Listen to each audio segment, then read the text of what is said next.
आज हम लोग एंगल के बारे में समझेंगे।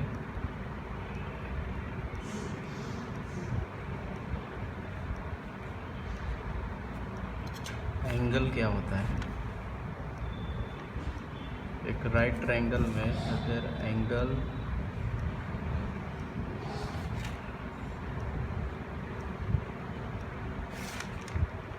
एक ट्रायंगल ABC है,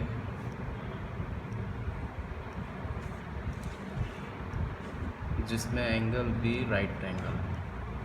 अगर मैं बोलूँ कि साइन थीटा, तो ये थीटा का मतलब यहाँ होता है, ठीक है। तो साइन थीटा का मतलब ये होता है। और यही अगर क्वेश्चन रहे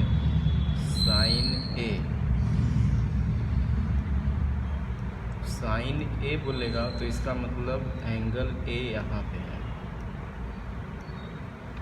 साइन A बराबर क्या होता है? Sine theta is equals to क्या होता है? P/H। Sine theta is equals to P/H होता है, ठीक है। Sine theta is equals to P/H।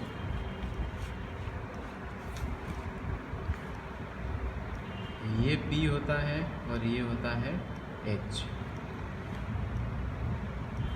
अगर मैं यहाँ पर लिखूँ साइन थीटा बराबर P/H, तो ये है P। P कितना हो गया? AB/AC। ये हो जाएगा AB/AC। लेकिन अगर मैं बोलूँ साइन A, तो इसका मतलब एंगल A यहाँ पे बन रहा है। तो जैसे साइन A बनता है, तो जो ये परपेंडिकुलर होता है वो बन जाता है बेस, और जो बेस होता है वो बन जाता है परपेंडिकुलर। अगर एंगल A रहे तो परपेंडिकुलर बेस हो जाता है और बेस परपेंडिकुलर हो जाता है। तो इस हिसाब से मैं क्या लिखूँगा? P/H होता है साइन थीटा, फॉर्मूला वही रहेगा P/H। अब P मेरा कौन सा है? ये है BC। और H यानी हाइपोटेनियस क्या है मेरा?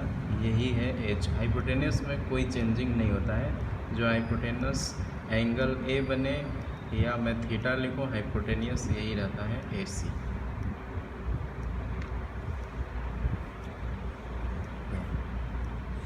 अगर मैं बोलूँ कि cos A बराबर क्या होगा इस फिगर में, तो cos थीटा बराबर क्या होता है? फॉर्मूला B/H होता है, यानी बेस अपॉन हाइपोटेनियस। लेकिन अगर एंगल A बनेगा, मीन्स एंगल यहाँ बन रहा है, तो बेस ये हो गया, यानी ये AB, और हाइपोटेनियस कितना है? AC यानी H। उसी तरह अगर मैं लिखूँ tan A, तो tan थीटा बराबर क्या होता है? फॉर्मूला P/B होता है, परपेंडिकुलर अपॉन में बेस। परपेंडिकुलर मेरा क्या है? A अगर एंगल बनेगा तो क्या होगा? ये होगा परपेंडिकुलर, यानी जो बेस होता है वो बन जाता है परपेंडिकुलर। तो ये है परपेंडिकुलर, यानी BC अपॉन में बेस, यानी बेस जो होता है वो हो जाता है परपेंडिकुलर, यानी ये है AB। उसी तरह cot A बराबर फॉर्मूला जो है वही लिखना है, बेस अपॉन परपेंडिकुलर होता है, बेस अपॉन परपेंडिकुलर। तो A अगर एंगल बन रहा है A, तो क्या हो जाएगा? बेस ये है हमारा, यानी जो एंगल A बनता है वो परपेंडिकुलर जो होता है वो बेस बन जाता है, और जो बेस होता है वो परपेंडिकुलर बन जाता है, अपोजिट हो जाता है। यही सिर्फ आपस में इंटरचेंज हो जाते हैं। हाइपोटेनियस जहाँ है वहीं रहेगा वो। तो बेस क्या है यहाँ पर? ये रहा बेस, यानी AB, और परपेंडिकुलर क्या हो गया? BC। यहाँ पर सबसे बेहतर होगा कि बी लिख लें और यहाँ पर पी, तो ज़्यादा बेहतर समझ में आएगा।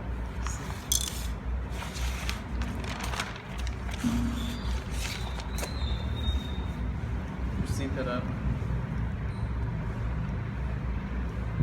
सेक ए बराबर क्या होगा, तो सेक ए बराबर, यानी इससे पहले तो फॉर्मूला लिखना है सेक थीटा का। सेक थीटा बराबर होता है हाइपोटेनियस अपॉन में बेस। अब इस फिगर जब सेक ए बनेगा तो क्या एंगल होगा,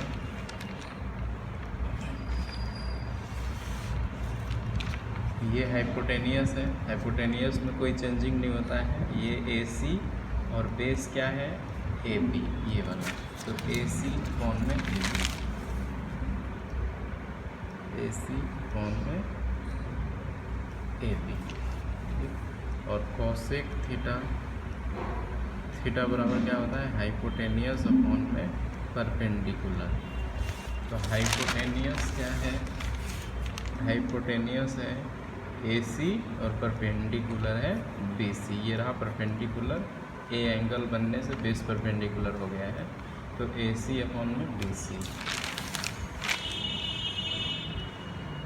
ए सी अपॉन में बी सी।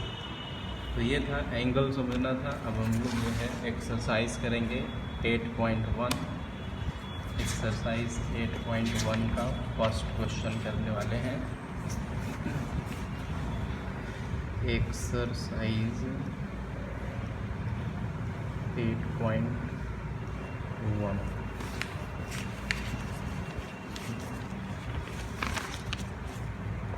एक्सरसाइज 8.1 का क्वेश्चन नंबर फर्स्ट कह रहा है in triangle A B C right angled at B, A B is equals to 24 centimetre, B C is equals to 7 centimetre, determine sine A cos A, ये गया first question. Sine C cos C हो गया second question. इसका figure नहीं दिया हुआ है इस क्वेश्चन का, तो फिगर हम लोग जो है पहले खुद से ड्रॉ करेंगे। तो ट्रायंगल क्या कर रहा है, ए बी सी, जिसमें राइट एंगल किस पे होना चाहिए, बी पे। तो ए बी सी सबसे पहले हम लोग ट्रायंगल ड्रॉ करेंगे।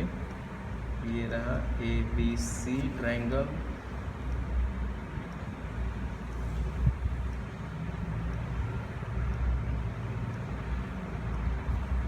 ए B C triangle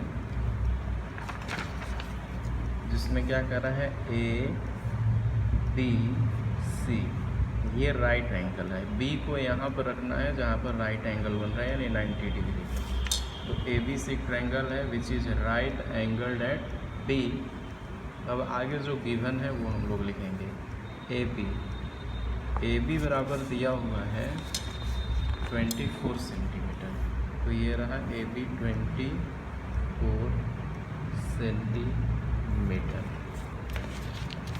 B C है 7 सेंटीमीटर, ये रहा बी सी 7 सेंटीमीटर।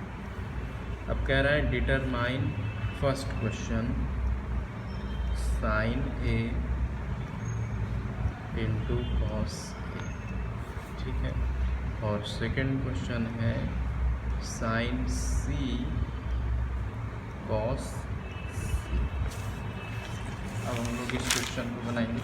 तो सबसे पहले ये देखना है कि इसमें ए बी की वैल्यू दिया हुआ है, बी सी दिया हुआ है, लेकिन ए सी नहीं दिया हुआ है। तो सबसे पहले हम लोग ए सी को फाइंड करेंगे। ए सी फाइंड करने का तरीका क्या है, कल हम लोग पढ़े थे पाइथागोरस थ्योरम। पाइथागोरस थ्योरम क्या कहता है, यहाँ पर लिखना है by Pythagoras theorem. Pythagoras theorem क्या होता है, हाइपोटेनियस का स्क्वायर बराबर perpendicular square plus base square.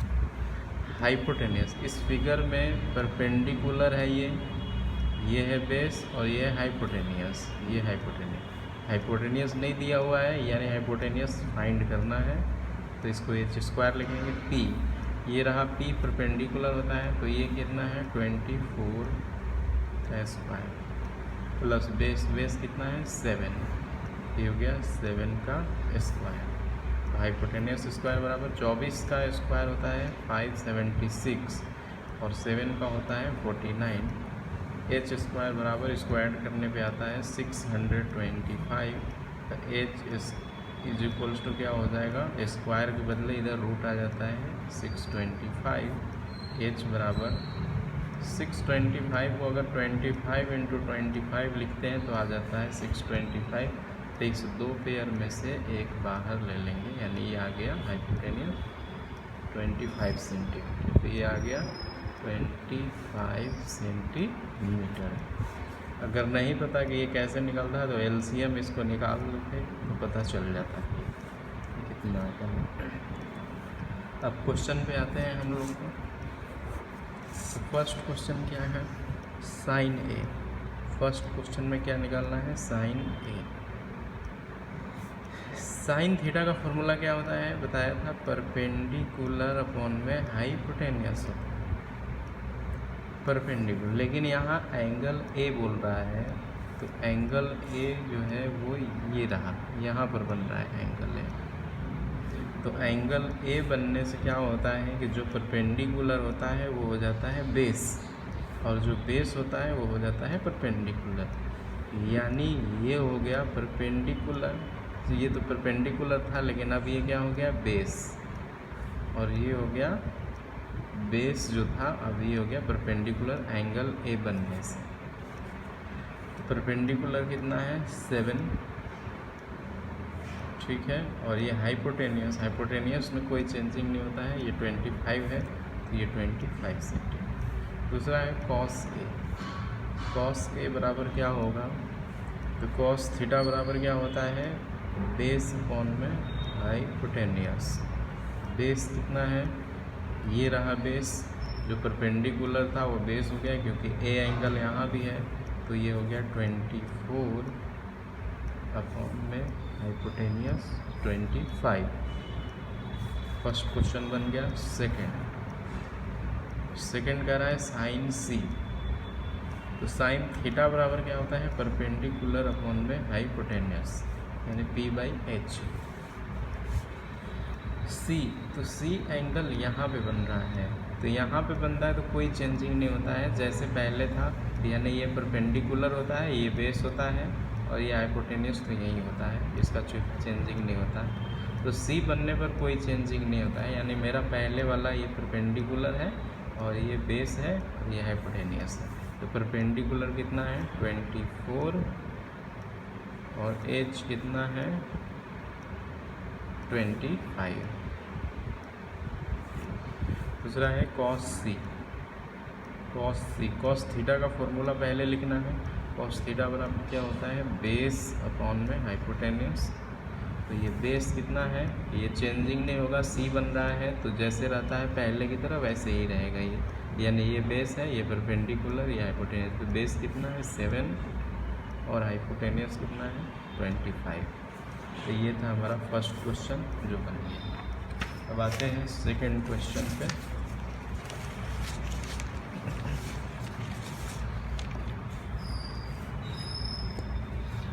Second question है, in figure 8.13 find tan p minus cot r। ये रहा फिगर 8.3। पहले इसको फिगर को हम लोग ड्रॉ करते हैं और फिर फाइंड करना है tan p minus cot r।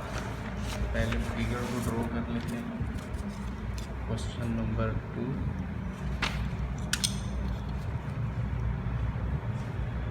ये है फिगर।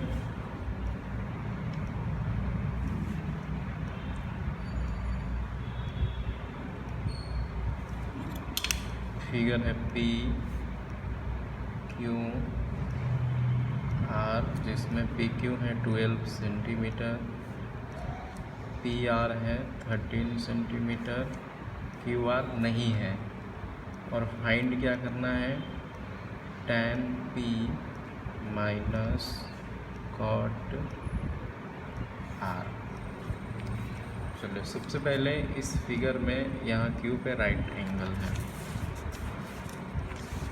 सबसे पहले इस फिगर में परपेंडिकुलर दिया हुआ है, हाइपोटेनियस दिया हुआ है, बेस नहीं दिया हुआ है। तो सबसे पहले बेस हम लोग फाइंड करेंगे और किससे, पाइथागोरस थ्योरम से फाइंड करेंगे। तो यहाँ पर लिखना है बाई पाइथागोरस थ्योरम।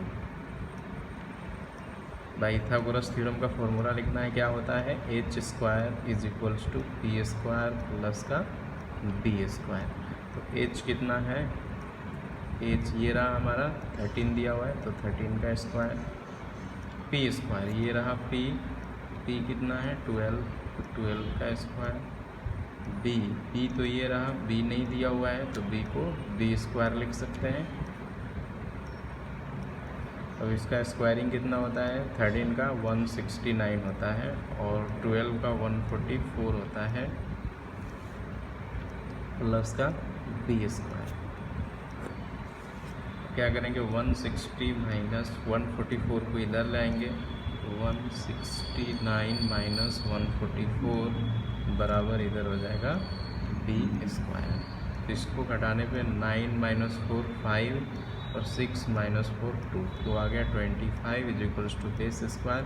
अब इधर बेस अगर लिखेंगे केवल तो इधर अंडर रूट आ जाएगा 25, तो 25 को 5 इंटू 5 लिखने से आ जाता है 25, तो ये दोनों में से एक पेयर बाहर आ जाएगा। तो बेस का मान कितना आ गया, 5 सेंटीमीटर। तो यहाँ पर लिख देना है 5 सेंटीमीटर। ठीक है, अब क्वेश्चन है tan p minus cot r।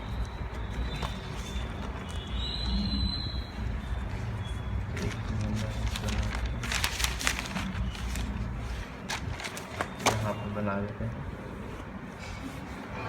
tan p minus cot r। सबसे पहले फिगर में देखना है कि tan p एंगल कहाँ पे बन रहा है, ये रहा p, tan p। तो p जब यहाँ बन रहा है तो ये परपेंडिकुलर क्या बन जाएगा, बेस, और ये बेस जो होगा वो बन जाएगा परपेंडिकुलर एंगल जब यहाँ बनेगा। तो tan p का फॉर्मूला क्या होता है, tan p का फॉर्मूला होता है, tan थीटा का फॉर्मूला पहले लिखना है। तो tan थीटा का फॉर्मूला होता है परपेंडिकुलर अपॉन में बेस होता है, और cot थीटा का फॉर्मूला क्या होता है, बेस अपॉन में परपेंडिकुलर होता है। अब फिगर के हिसाब से tan p जब बन रहा है तो परपेंडिकुलर अपॉन बेस होता है, तो ये रहा परपेंडिकुलर, जब एंगल ये बनेगा तो जो बेस होगा वो परपेंडिकुलर बन जाएगा। तो ये कितना है परपेंडिकुलर 5 और बेस हो गया 12, यानी 5/12 माइनस बेस कितना है, तो बेस ये क्या बन रहा है cot r। तो r कहाँ है, cot ये रहा r यहाँ पे। तो जब यहाँ पे एंगल बनेगा तो कोई चेंजिंग नहीं होता है, हमेशा चेंजिंग जो होता है वो यहाँ से होता है। तो ये जो पहले जैसे था वैसे ही रहेगा, यानी ये परपेंडिकुलर होता है, ये बेस, ये हाइपोटेनियस में कोई चेंजिंग नहीं होता। तो बेस अपॉन में परपेंडिकुलर होता है cot थीटा बराबर, और cot r है मतलब यहाँ है तो कोई चेंजिंग नहीं होगा। तो ये बेस है, ये परपेंडिकुलर है, जो जैसे पहले था वैसे ही रहेगा। तो कितना होता है 5/12, यानी बेस अपॉन परपेंडिकुलर।